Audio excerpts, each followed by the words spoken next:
How are you? Uko salama? Yes. You know why. The Siaya Governor James Orengo has been dismissed from Linda Mwananchi caucus is after Ruben Kigame asked for clarity from the movement. Welcome to Kenya Lens Media, where we bring you news updates as they break, and kindly consider subscribing. Now, the political atmosphere in Kenya is once again under intense scrutiny. At the center of this unfolding debate is Ruben Kigame, a well-known public figure whose voice has increasingly become part of the national political discourse. The gospel musician has publicly now demanded clarity from the Linda Mwananchi movement following a high-profile meeting between James Orengo and William Ruto in Siaya. The criticism raises fresh questions about whether sections of the opposition are maintaining their stance or shifting towards cooperation with the government. On Tuesday, March 24, 2026, Kigame used his social media platform to express deep concern over what he described as a lack of clarity within the Linda Mwananchi movement. The movement led by Edwin Sifuna has positioned itself as a voice for citizens, advocating for accountability and also reforms.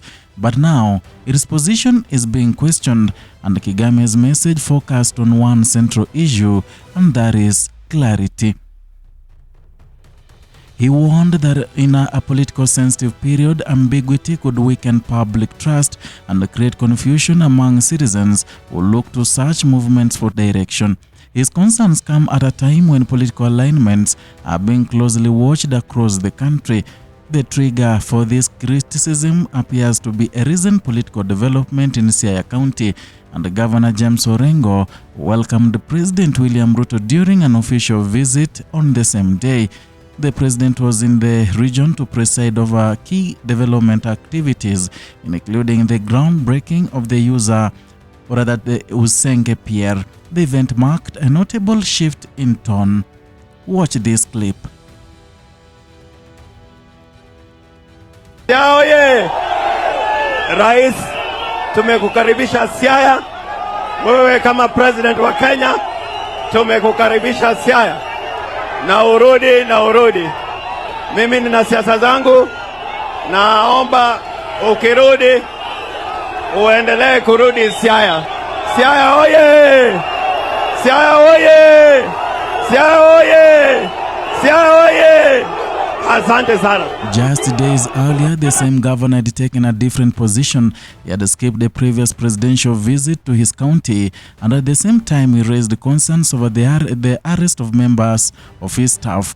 He described those actions as politically motivated.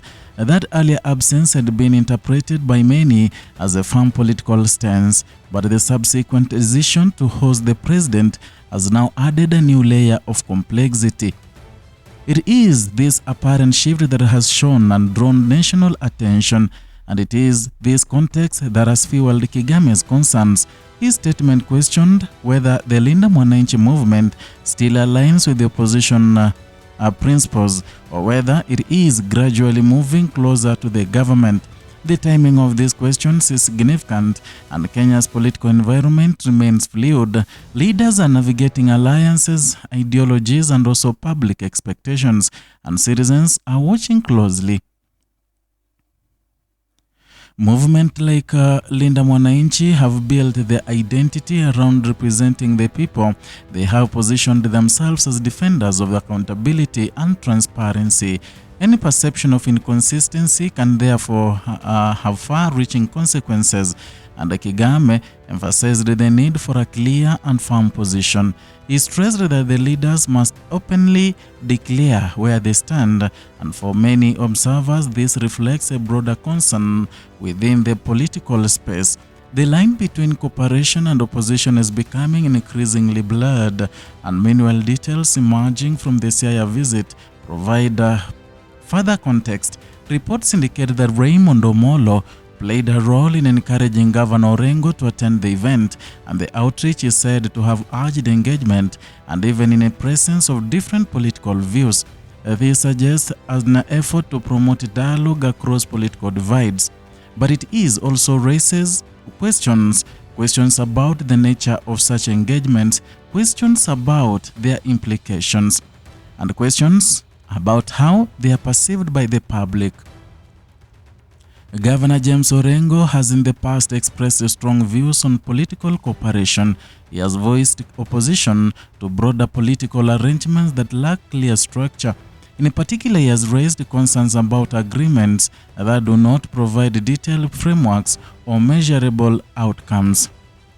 Earlier in March, he criticized a political document that had been presented as a guiding framework. He argued that it lacked substance. He pointed to the absence of clear direction on key national issues. That position highlighted his insistence on accountability and clarity. It also reinforced his image as a leader whose demands defined terms in political engagements. Against that backdrop, his recent interaction with the president has taken an added significance. It has become a focal point for debate, and supporters may view it as a necessary engagement for development. Critics may interpret it differently, and this is the space in which Kigame's remarks have landed. They speak to a wider national conversation, a conversation about leadership, consistency, and trust. And for ordinary citizens, these developments carry real implications. Political clarity affects public confidence. It shapes how people engage with governance. It influences perceptions of fairness, accountability, and presentation. When leaders appear divided or unclear, uncertainty can grow. That uncertainty can affect how policies are received. It can affect participation in civic processes, and it can shape the broader national mood. The role of public figures like Ruben Kigame is also evolving. Beyond music and activism, such voices are now part of the political accountability. They amplify concerns, they challenge leadership, and they contribute to public discourse. At the same time, movements like Linda Mwananchi face increased pressure to define their identity, pressure to maintain consistency, and pressure to communicate clearly with the people they represent. As Kenya continues to navigate its political path, moments like these become defining. They test institutions, they test leadership, and also they test the strength of public trust. The coming days, which may provide more answers. For now, the question remains clear, direct, and unresolved. In a time of shifting alliances and raising expectations, clarity may prove to be the most powerful currency in Kenya's political future. And that is all from Kenya Lens Media, where we bring you news updates as they break. And kindly, if you are new here, consider subscribing, liking, and sharing our content. Also hit the notification bell so that you can be receiving notifications each and every time we bring in new contents.